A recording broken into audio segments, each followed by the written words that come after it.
আমি যে আয়াতে কারিমা আপনাদের সামনে তিলাওয়াত করেছি, এই আয়াতে কারিমার মধ্যে মহান রব্বে কারিম আল্লাহ, বিশেষ করে আল্লাহ পাক আমাদেরকে তিনটা সবক প্রদান করেছে। এই আয়াতের মধ্যে আল্লাহ আমাদেরকে তিনটা কর্মসূচি দান করেছেন। আমি তিনটা কর্মসূচিতে যাওয়ার আগে এই আয়াতে কারিমা মহান রব্বে কারিম আল্লাহ কেন তার রসুল, কেন তার পয়গম্বরের উপরে আল্লাহ পাক এই আয়াতটা নাজিল করলেন। কোরআনুল কারিমের যেই কোনো আয়াত এবং কোরআনুল কারিমের যেই কোনো সূরা যেই ঘটনাকে কেন্দ্র করে আল্লাহর পয়গম্বরের উপরে আল্লাহ পাক নাজিল করেন, ওই আয়াতে কারিমাকে ওই ঘটনার শানে নুজুল বা সবাবে নুজুল বলে। আল্লামা ইমামে রাজি রহমতুল্লাহি আলাইহি তাফসীরে কবীরের মধ্যে লিখেছেন, আল্লাহর হাবিব পয়গম্বর আলাইহিস সালাতু ওয়াস সালামকে মহান রব্বে কারিম আল্লাহ 40 বছর বয়সে রসুলকে যখন রিসালাতের দায়িত্ব আল্লাহ পাক যখন দান করলেন, রিসালাতের দায়িত্ব পাওয়ার পরে আমার আপনার পয়গম্বর মক্কার প্রত্যেকটা অলিতে গলিতে বাজারে ঘাটে মাঠে আল্লাহর রসুল ঘুরা ঘুরা মানুষের কাছে তাবলীগ করা আরম্ভ করলেন। মানুষের কাছে রাসূলুল্লাহ দাওয়াত দিতে আরম্ভ করলেন। আল্লাহর পয়গম্বর বারংবার মানুষদেরকে এই কথা বলতে আরম্ভ করলেন, হে লোক সকল, তোমরা বলো কুলু লা ইলাহা ইল্লাল্লাহ, এই কথা তোমরা বলো, লা ইলাহা ইল্লাল্লাহ, আল্লাহ ছাড়া আর কোনো মাবুদ, এই কথা তোমরা বলো, তুফলিহুন, এই কথা বলবা, রব্বে কারিম আল্লাহ তোমাদেরকে কামিয়াব করে দিবে, আল্লাহ পাক তোমাদেরকে সফল কাম বানায় দিবে। নবী আলাইহিস সালাতু ওয়াস সালাম রিসালাতের দায়িত্ব পাওয়ার পরে আমার আপনার পয়গম্বর এই মেহনতটা আরম্ভ করলেন। নবী আলাইহিস সালাতু ওয়াস সালাম যখন মক্কার কাফিরদের মাঝে, মক্কার বেঈমানদের মাঝে, মক্কার মুশরিকদের মাঝে রাসূলুল্লাহ যখন দাওয়াত দিতে আরম্ভ করলেন, আমার ভাই তাফসীরের কিতাবের মধ্যে লিখে, মক্কার বেঈমানেরা, মক্কার কাফেররা, মক্কার মুশরিকেরা রাসূলুল্লাহর দাওয়াত তো গ্রহণ করেই না, বরঞ্চ তারা নবী আলাইহিস সালাতু ওয়াস সালামের উপরে নির্যাতন করে, রাসূলুল্লাহর উপরে নিপীড়ন করে, অত্যাচার করে এবং বারংবার তাদের কুফরি বাইরা চলছে। তারা তাদের নিজের এরকম কুফরিয়তের ভিতরে তারা অটল থেকে গেছে। আল্লাহর পয়গম্বর আলাইহিস সালাতু ওয়াস সালাম মক্কার কাফিরদের এই হালতটা দেখার পরে, মক্কার কাফিরদের এই অবস্থা দেখার পরে নবী আলাইহিস সালাতু ওয়াস সালামের দিল, আল্লাহর পয়গম্বরের অন্তর বড় ব্যথিত হয়ে গেছে। মহান রব্বে কারিম আল্লাহ এই অবস্থায় রাসূলুল্লাহর ব্যথিত দিলটাকে, রাসূলুল্লাহর ব্যথিত অন্তরটাকে আল্লাহ পাক শান্তি দান করার জন্য মহান রব্বে কারিম আল্লাহ আমার আপনার পয়গম্বর উপরে আল্লাহ পাক আমার এই তেলাওয়াতকৃত আয়াতে কারিমাটা আল্লাহ পাক তার নবীর উপরে নাজিল করছে। জোরে কোন সুবহানাল্লাহ। আরে মুসলমান বাবা, যুবক ভাই, খুব ভালো করে কথাগুলা দিল দিয়া বুঝবেন। নবী আলাইহিস সালাতু ওয়াস সালাম যখন দাওয়াতের মিশনটা আরম্ভ করলেন, আল্লাহর পয়গম্বর আলাইহিস সালাতু ওয়াস সালাম যখন বারংবার যখন মানুষের কাছে দাওয়াত দিতে আরম্ভ করলেন, মুসলমান বাবা তাফসীরে কবীরের মধ্যে লিখেন, মহান রব্বে কারিমের পয়গম্বর যখন দেখতে পারলেন বাবা তারা রাসূলুল্লাহর কালিমাটা গ্রহণ করতেছে না, তারা নবী আলাইহিস সালাতু ওয়াস সালামের আনিত ধর্ম যেটা আল্লাহ পাক তার পয়গম্বরকে দান করলেন, এরকম ভাবে মক্কার বেঈমানরা যখন কালিমা পড়ে না, নবী আলাইহিস সালাতু ওয়াস সালামের দিলটা তখন ব্যথিত হয়ে গেছে, আল্লাহর পয়গম্বরের দিলটা তখন মর্মাহত হয়ে গেছে। এরে মুসলমান বাবা, এমত অবস্থায় আল্লাহ পাক রব্বুল আলামিন আমার তিলাওয়াতকৃত আয়াতে কারিমার মধ্যে আল্লাহ তার রাসূলকে ডাক দেয়া বললেন, পয়গম্বর উতলু মা উহিয়া ইলাইকা মিনাল কিতাব, হে আমার পয়গম্বর, আপনার উপর আমি আল্লাহ যেই কিতাবটা আপনার উপর আমি নাজিল করলাম, আমি আল্লাহ পাক অবতীর্ণ করলাম। ও পয়গম্বর, আপনার উপর নাজিলকৃত কিতাবটা আপনি তেলাওয়াত করেন, আপনার উপর অবতীর্ণ হওয়া কিতাবটাকে আপনি তেলাওয়াত করেন। কারণ মুসলমান, আল্লাহ পাক তার পয়গম্বরকে জানায়া দিলেন এই কিতাবটা তেলাওয়াত করলে কিতাবের মধ্যে আপনার আগে যত নবী আলাইহিস সালাতু ওয়াস সালাম জমিনের মধ্যে আমি আল্লাহ পাক প্রেরণ করেছিলাম, আপনার আগে জমিনের মধ্যে যত নবী আলাইহিস সালাতু ওয়াস সালামকে আমি আল্লাহ পাক জাতির কাছে পাঠাইছিলাম, সমস্ত নবী আলাইহিস সালাতু ওয়াস সালামদের ইতিহাস আপনি জানতে পারবেন। সমস্ত নবী আলাইহিস সালাতু ওয়াস সালাম তার কওমের কাছে কোরআনের দাওয়াতটা নিয়ে কেমন মেহনত করলেন। সমস্ত নবী আলাইহিস সালাতু ওয়াস সালাম আমি এক আল্লাহর কথা বলতে গিয়ে কেমন মেহনত করলেন, আর দাওয়াতের তাবলীগের কাজ করতে গিয়া নবী আলাইহিস সালাতু ওয়াস সালামরা কেমন অত্যাচারিত হলেন, কেমন নির্যাতিত হলেন, কেমন নিপীড়িত হলেন। পয়গম্বর আপনি কিতাব তেলাওয়াত করলেন, এই সমস্ত ঘটনাগুলো আপনি কোরআনের মধ্যে পাইবেন। জোরে জোরে কোন সুবহানাল্লাহ। আল্লাহ তার রাসূলকে তাবলীগ করতে গিয়ে এটা জানাইলেন, তিলাওয়াত করেন, যেটা আমি আল্লাহ আপনার উপর নাজিল করেছি, আপনার উপর অবতীর্ণ করেছি। হে নবী, আপনি ওই কিতাবকে তিলাওয়াত করেন। আপনি ওই কিতাব তিলাওয়াত করলে পয়গম্বর নূহ তার জাতির কাছে, পয়গম্বর ইব্রাহিম তার কওমের কাছে, পয়গম্বর মূসা তার জাতির কাছে, সমস্ত নবী আলাইহিস সালাতু ওয়াস সালাম তার কওমের কাছে কি পরিমাণ মেহনত করেছেন, আর মেহনতের ফলে কয়জন মানুষ কালিমা পড়ছে, মেহনত করার পরে কয়জন মানুষ দাওয়াত গ্রহণ করেছে, মেহনত করার পরে কয়জন মানুষ ইসলামে দাখিল হয়েছে। হে পয়গম্বর, আপনি কিতাব তিলাওয়াত করেন। এই কিতাব তিলাওয়াত করলে এই কিতাবের ভিতরে সমস্ত আম্বিয়া আলাইহিস সালাতু ওয়াস সালামদের ওয়াকিয়া, তারা তার জাতির কাছে, তার কওমের কাছে মেহনত করতে গিয়া কেমন নির্যাতিত হলেন, কেমন অত্যাচারিত হলেন, কেমন নিপীড়িত হলেন, সব কিছু হে পয়গম্বর আপনি কিতাবের মধ্যে পাইবেন। আল্লাহ তার রাসূলকে আজান হইতেছে মনে না, তো আমরা আজানের জবাবটা দিয়ে নিই ইনশাআল্লাহ। যে আজান হইতেছে একটু জবাব দাও। আশহাদু আল্লা ইলাহা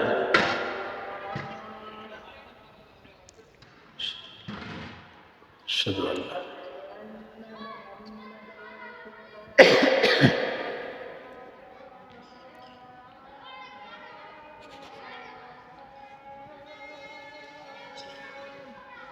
আশহাদু আন্না মুহাম্মাদুর রাসূলুল্লাহ।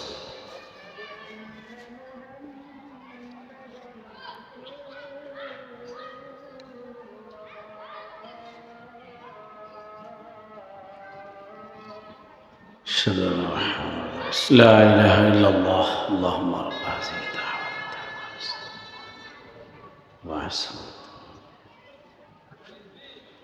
الحمد لله.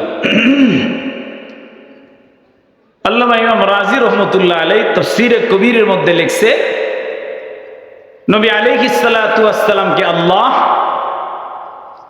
এই নির্দেশ করলেন, পয়গম্বর আপনার উপর যে কিতাব আমি আল্লাহ অবতীর্ণ করলাম, নাজিল করলাম, ওটা আপনি তিলাওয়াত করেন। আপনি পড়েন রাসূল, আপনি কিতাব তিলাওয়াত করলে আপনার আগে সমস্ত আম্বিয়া আলাইহিস সালাতু ওয়াস সালাম জমিন থেকে যারা চলে গেছে, সমস্ত নবী আলাইহিস সালাতু ওয়াস সালাম তার জাতির কাছে, তার কওমের কাছে কি পরিমাণ মেহনত করছে আপনি জানবেন। আমরা তাফসীরের কিতাবের মধ্যে পড়েছি, পয়গম্বর নূহ আলাইহিস সালাম, যাকে দ্বিতীয় আদম বলা হয়, নূহ আলাইহিস সালাতু ওয়াস সালাম তার জাতির কাছে, তার কওমের কাছে একদিন, 2 দিন, 1 মাস, 2 মাস, 1 বছর, 2 বছর না, নূহ আলাইহিস সালাতু ওয়াস সালাম তার জাতির কাছে 950 বছর মেহনত করছে। এক আল্লাহর দিকে মানুষকে রাখছে, এক আল্লাহর দিকে মানুষকে রাখছে, এক কালিমা মানুষকে দাওয়াত দিয়েছে। এই লম্বা চূড়া টাইম দাওয়াতের ফলে মাত্র 80 থেকে 82 জন মানুষ মুসলমান হয়েছে। পয়গম্বর ইউনূস তিনিও মেহনত করেছে, পয়গম্বর ইব্রাহিম খলিলুল্লাহ আলাইহিস সালাতু ওয়াস সালাম এই মেহনত করতে গিয়া তিনার জন্মস্থান থেকে তিনি এরকম জন্মগ্রহণ করেছেন ইরাকের বাবেল নগরীতে, আর জন্মগ্রহণ করেছেন ইরাকের বাবেল নগরীতে। আর পয়গম্বর ইব্রাহিম আলাইহিস সালাতু ওয়াস সালাম জন্মস্থান থেকে, তার জাতির কাছ থেকে বিতাড়িত হয়ে তিনি বসবাস করেছেন সেই সিরিয়ার কেনানে। প্রায় ওনার জন্মস্থান থেকে 1500,000 কিলোমিটার দূরে। ওনার অপরাধ কি ছিল, ওনার দোষ কি ছিল, তাফসীরের কিতাবের মধ্যে লেখছে যে হযরত ইব্রাহিম আলাইহিস সালামের অপরাধ একটাই ছিল, তিনি তার জাতির কাছে, তিনি তার কওমের কাছে এই কথা বলেছে, লা ইলাহা ইল্লাল্লাহ, হে আমার কওম, হে আমার জাতির মানুষেরা শোনো, আল্লাহ ছাড়া কোনো মাবুদ নাই। তোমরা যে মূর্তির উপাসনা করো, মূর্তি সিজদা পাওয়ার যোগ্য নয়। তোমরা যে মূর্তির কাছে মাথা ঠেকাও, শোনো, মূর্তি কখনো ইবাদত পাওয়ার যোগ্য নয়। একমাত্র ইবাদত পাওয়ার যোগ্য যিনি, তিনি হচ্ছেন আল্লাহ। তার কোনো শরীক নাই, তিনি লা শরীক, তিনি চিরঞ্জীব, তিনি আল হাই, তিনি আল কাইয়ুম। আল্লাহ পাক রব্বুল আলামিন তার পয়গম্বর আলাইহিস সালাতু ওয়াস সালামকে বললেন, নবী, আপনার উপর যে কিতাব আমি আল্লাহ পাক অবতীর্ণ করেছি, নাজিল করেছি, হে পয়গম্বর, আপনি ওই কিতাবটা তিলাওয়াত করেন। এই কিতাব তিলাওয়াত করলে আপনি কিতাবের মধ্যে সমস্ত নবী আলাইহিস সালাতু ওয়াস সালামদের সমস্ত ইতিহাসগুলো জানবেন। পয়গম্বর, আমি আল্লাহ আপনাকে নির্দেশ করলাম, আপনি কোরআনটা তিলাওয়াত করেন। জোরে কোন সুবহানাল্লাহ। এরে মুসলমান বাবা, যুবক ভাই, খুব ভালো করে কয়েকটা কথা অল্প সময় বলবো, দিল দিয়া বুঝবেন। মহান রব্বে কারীম আল্লাহ তার পয়গম্বর আলাইহিস সালাতু ওয়াস সালামকে আল্লাহ পাক বললেন, পয়গম্বর, আপনি কোরআনটা পড়েন, আমি আল্লাহ নির্দেশ করলাম।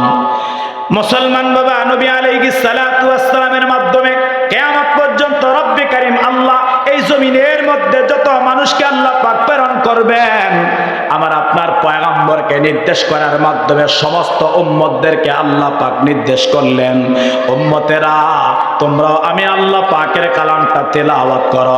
আমি রব্বে কারীম, আমি আল্লাহ পাক যে কিতাবটা নাজিল করলাম, তোমাদের পয়গম্বরের উপরে যে কিতাবটা আমি আল্লাহ পাক অবতীর্ণ করলাম, এই কিতাবটা তোমরা তেলাওয়াত করো। এরে মুসলমান বাবা, এই জন্য হাদিসের কিতাবের মধ্যে আসছে, আল্লামা ইমামে আবু দাউদ রহমতুল্লাহি আলাইহি আবু দাউদ শরীফের 1399 নম্বর হাদিসের মধ্যে বড় চমৎকার করে লিখছে, মুসলমান বাবা, কোরআনটা কিন্তু আমি আপনি যখন চাই তখন শিখতে পারবো না। কোরআনটা যখন চাই আমি আপনি কিন্তু শিখতে পারবো না। এরে মুসলমান বাবা, নবী আলাইহিস সালাতু ওয়াস সালামের সাহাবী হযরত আব্দুল্লাহ ইবনে আমর রাদিয়াল্লাহু তাআলা আনহু তিনি বলেন, বাবা, কোরআন শিক্ষা করার কিন্তু একটা বয়স আছে, আর সেই বয়সটা হলো শিশুবেলায় বাচ্চাদেরকে কোরআন শিক্ষা দেওয়া দরকার। আমাদের সন্তানগুলাকে ছোট অবস্থায় কোরআন শিক্ষা দেওয়া দরকার। আমি আপনি যখন বড় হয়ে যায় তখন কিন্তু আমাদের জবানটা বাড়ি হয়ে যায়। আমি আপনি যখন বড় হয়ে যায় তখন আমাদের হৃদয়টা কিন্তু শক্ত হয়ে যায়। চাইলে কিন্তু আমি আপনি পড়তে পারি না, চাইলে কিন্তু আমি আপনি চাইলে শিখতে পারি না। এরে মুসলমান বাবা, এক সাহাবী রাসূলুল্লাহর কাছে গিয়ে আরজ করলেন, ইয়া রাসূলুল্লাহ, আমি আপনার কাছে আসলাম। একজন বয়োবৃদ্ধ সাহাবী ডাক দেয়া কয়, পয়গম্বর, আমি তো এরকম ভাবে আপনার কাছে আসলাম, আমি কোরআনটা শিখতে চাই, আপনি আমারে কোরআনটা পড়ায়া দেন। নবী আলাইহিস সালাতু ওয়াস সালাম সাহাবীকে বললেন, ইকরা, তুমি পড়ো, সালাসাম মিন জাওয়াতি হামিম। এরে আমার সাহাবীরা, হামিম দিয়া কোরআনুল কারীমের মধ্যে এই সূরাগুলো আল্লাহ পাক নাজিল করলেন, তুমি খোলো, ওই সূরাগুলো তোমাকে আমি শিখায়া দেই। তখন সাহাবীটা বললেন, কাবিরাত সিন্নি, আমার তো বয়স হয়ে গেছে, ওয়াস্তাদ্দা কলবি, আমার হৃদয়টা শক্ত হয়ে গেছে, ওয়াগলুতা লিসানি, এবং আমার জিহ্বাটা বাড়ি হয়ে গেছে। সাহাবী তিনটা কথা বলছে যে, নবী, এক নাম্বার, আমার বয়স হয়ে গেছে, 2 নাম্বার, আমার হৃদয় শক্ত হয়ে গেছে, 3 নম্বরে আমার জবানটা বাড়ি হয়ে গেছে। এখন আচ্ছা, আপনারা এখানে যারা আছে, আমরা এখানে যারা আছি, এরকম বয়স্ক যারা আছে অনেক মানুষ, যেমন আমি আমার মসজিদের মধ্যে একটা বিষয় শিখাইতে গিয়া আমি প্রায় 2-3 মাস মেহনত করছি। 2-3 মাস মেহনত করার পরও আমি ওই বিষয়টা পরিপূর্ণভাবে মুরব্বীদেরকে শিখাইতে পারি নাই। যেমন এশারের নামাজের ভিতরে 3 রাকাত বিতির নামাজ আছে না নাই? বাবা বলেন না, আছে না নাই? 3 রাকাত বিতির নামাজের ভিতরে দোয়ায়ে কুনুত আছে না নাই? এই দোয়ায়ে কুনুত সারা বাংলাদেশ ঘুরে দেখছে। বাংলাদেশে এরকম শতকরা প্রায় 80% মানুষ দোয়ায়ে কুনুত পড়া পারে না। আপনারা একটু খবর নিয়ে দেখেন, এলাকাতে যে সমস্ত মুসল্লিরা নামাজ পড়ে, খবর নিয়ে দেখেন, অনেক মানুষ আছে যে সে দোয়ায়ে কুনুত এখনো পর্যন্ত তার মুখস্থ হয় নাই, এখনো পর্যন্ত দোয়ায়ে কুনুত সে পড়তে পারে না। এরকম মুসল্লিও আমরা পাইছি যে দোয়ায়ে কুনুত কোন নামাজে পড়তে হয় এটাও সে জানে না, এটাও সে জানে না। তো এই দোয়ায় কুনুতের মেহনত আরম্ভ করলাম। মেহনত করতে করতে এরকম ভাবে 2-3 মাস চলে গেছে। অনেক মুরব্বী কয়, হুজুর ছোটবেলায় শিখি নাই তো, এখন তো আমার বয়স হয়ে গেছে, আমি চাইলেও মনে রাখতে পারি না। হুজুর বয়স তো হয়ে গেছে এবং আমাদের কলব, আমাদের কলজা শক্ত হয়ে গেছে, চাইলেই আমি এটাকে মনে রাখতে পারি না, সফট করে শুদ্ধভাবে পড়তে পারি না, আমার জিহ্বা বাড়ি হয়ে গেছে, এখন চাইলেই এটা আমার মুখ দিয়ে বের হয় না। বলেন তো এরকম মুরব্বী আছে না নাই? বলেন বলেন আছে না নাই? শুধু এটা তো দোয়ায় কুনুদের কথা বললাম। আমার ভাই এরকম আছে মুরব্বী বাবারা, যে এরকম আছে সূরা ফাতিহা তো এখনো পর্যন্ত সহি শুদ্ধভাবে আমরা জানি না। কি বলেন আছে না? 4টা সূরা অন্তত আমাদের নামাজ পড়ার জন্য সূরা ফাতিহা সহ 5টা সূরা আমাদের প্রত্যেকের সহি শুদ্ধভাবে জানা ফরজ। সহি শুদ্ধভাবে জানা ফরজ। এজন্য আব্দুল্লাহ ইবনে আমর রাদিয়াল্লাহু তাআলা আনহু উনি এই কথাটাই বলছে যে রাসূলুল্লাহর কাছে সাহাবী যখন বললেন পড়ো, তুমি কোরআন খোলো আমি শিখায় দেই, তুমি পড়ো আমি শিখায় দেই। সাহাবী এটাই বলছে, নবী কাবিরা সিন্নি, আমার বয়স হয়ে গেছে, ওয়াস্তাদ্দা কলবি, নবী গো আমার কলব শক্ত হয়ে গেছে, অগলুতা লিসানি, আমার জিহ্বাটা ভারী হয়ে গেছে, আপনি বললেই তো আমি পড়তে পারবো না, আপনি বললেই তো আমি অনর্গল করতে পারবো না। এই জন্য আমার ভাই এই হাদিসের ভিতরে মুহাদ্দিসিনে কেরাম ব্যাখ্যার মধ্যে লেখছে, এই জন্য সন্তানদেরকে ছোট অবস্থায় কোরআন শিক্ষা দেওয়া দরকার। সন্তানদেরকে ছোট অবস্থায় কোরআন শিক্ষা দেওয়া দরকার। আর যদি ছোট অবস্থায় শিক্ষা যদি আমি আপনি আমার আপনার সন্তানগুলাকে না দেই, তাহলে বড় হলে এই সন্তানের মুখ দিয়া কোরআন পড়া আসবে না, সূরা ফাতিহা পারবে না, সূরা ইখলাস ছোট সূরা পারবে না, সূরা কাউসার ছোট সূরা পারবে না, সে সানা পারবে না, সে তাশাহুদ পারবে না, সে দুরূদ শরীফ পারবে না, দোয়ায়ে মাসুরা পারবে না, দোয়ায়ে কুনুতও পারবে না। এই জন্যই যে মাদ্রাসার একটা আয়োজন প্রতি বছর হয়। আমি গত বছর আসছিলাম, লম্বা চূড়া আলোচনা আপনাদেরকে শোনাইছিলাম। আমার ভাই এই জন্য অল্প সময়ের ভিতরে বসছি, অল্প সময়, অল্প 10-15-20 মিনিটের জন্য বসছি, শুধু একটা মেসেজ দেওয়ার জন্য। এই যে নারায়ণকুল এরকম একটা এলাকার ভিত্তি, এত সুন্দর একটা পরিবেশ, এত সুন্দর একটা মনোরম পরিবেশ নিয়ে এত সুন্দর একটা মাদ্রাসা হয়েছে, এই জন্য আপনারা খুশি না বেজার? বলেন বলেন খুশি না বেজার? আমার ভাই প্রতি বছর হযরত উলামায়ে কেরাম আসে, বড় বড় আলেমরা এখানে আসে, বুজুর্গ আলেমরা এখানে আসে, যারা সারা বাংলাদেশ বিচরণ কইরা কইরা কোরআনের তাফসীর শোনায়, সারা বাংলাদেশ বিচরণ কইরা কইরা মানুষকে দ্বীন বুঝায়, মানুষকে দ্বীন শিখায়। আমার ভাই একটা মেসেজ শুধু আপনাদের বলবো, একটা মেসেজ শুধু আপনাদের বলবো। আপনারা দেখেন, আপনারা আজকে এরকম টের পাইছেন কিনা আমি জানি না, এই পৃথিবীর হায়াত একেবারে সংকীর্ণ হয়ে গেছে, পৃথিবীর হায়াত একেবারে শেষ ধার প্রান্তে চলে আসছে। আল্লাহ মালুম, আল্লাহ জানেন যে কিয়ামত কখন সংঘটিত হয়ে যায়। গত জুমাবার 2বার ভূমিকম্প হয়েছে, আজকেও আসরের নামাজের পর ভূমিকম্প হয়েছে। পুরা পৃথিবীটা এই অল্প কম্পনে মানুষ বেকার হয়ে যায়, সন্তান মা ভুলা যায়, মা সন্তান ভুলা যায়, বাবা তার সন্তান ভুলা যায়, স্বামী তার বিবি ভুলা যায়, বিবি তার স্বামী ভুলা যায়, ভাই তার ভাইকে ভুলা যায়, নেতা তার কর্মীকে ভুলা যায়, ইমাম তার মুসল্লি ভুলা যায়, মুসল্লি তার ইমাম ভুলা যায়। আমার ভাই দুনিয়ার একটু নাড়া, দুনিয়ার একটু কাপুরিতে এরকম হয়ে যায়। আমি আমার সন্তানটাকে কোরআন শিখায়া আখিরাতের জন্য প্রস্তুত করি, কোরআন শিখায়া জান্নাতের জন্য প্রস্তুত করি। আমি তাকে দ্বীন শিখায়া, দ্বীন বুঝায়া আমার সন্তানটাকে দুনিয়া শিখাই, যতটুকু প্রয়োজন অতটুকু দুনিয়া শেখাবো। আর আমি আমার সন্তানটাকে আখিরাত চিনাবো। আমি আপনি যদি আখিরাত না চিনাই, কিয়ামতে এই সন্তান মামলা দায়ের করে, এই সন্তান আমার আপনার ব্যাপারে মামলা দায়ের করবে। এই জন্য আমার ভাই, আমার সর্বশেষ কথা হচ্ছে এটা, নামাজ অনেক মসজিদ আরম্ভ হয়ে গেছে, আমার সর্বশেষ কথা হচ্ছে এটা, একটা সন্তানকে আপনি মাদ্রাসায় দেন, প্রত্যেকটা সন্তানকে কমসে কম 3 বছর পরে কোরআনকে সহি শুদ্ধ বানান, যেন সে নামাজ বোঝে, দ্বীন বোঝে, শরীয়ত বোঝে, হালাল চিনে, হারাম চিনে। ঠকবেন না আপনারা, ঠকবেন না আপনারা। এই জন্য সন্তানগুলাকে দিনদার বানানোর জন্য এই মার্কাজের বিকল্প আর কোনো মার্কাজ নাই। রাজি আছি না ইনশাআল্লাহ? আল্লাহ আমাদের সবাইকে দুনিয়া আখিরাতে কল্যাণময় জীবন দান করুক। যেটুকু কথা বলছি শুনছি, আল্লাহ আমাকে সহ আপনাদের সকলকে কথাগুলোর উপরে আল্লাহ পাক আমল করার তৌফিক দান করুক। ওমা আলাইনা ইল্লাল বালাগ। আসসালামু আলাইকুম ওয়া রাহমাতুল্লাহ।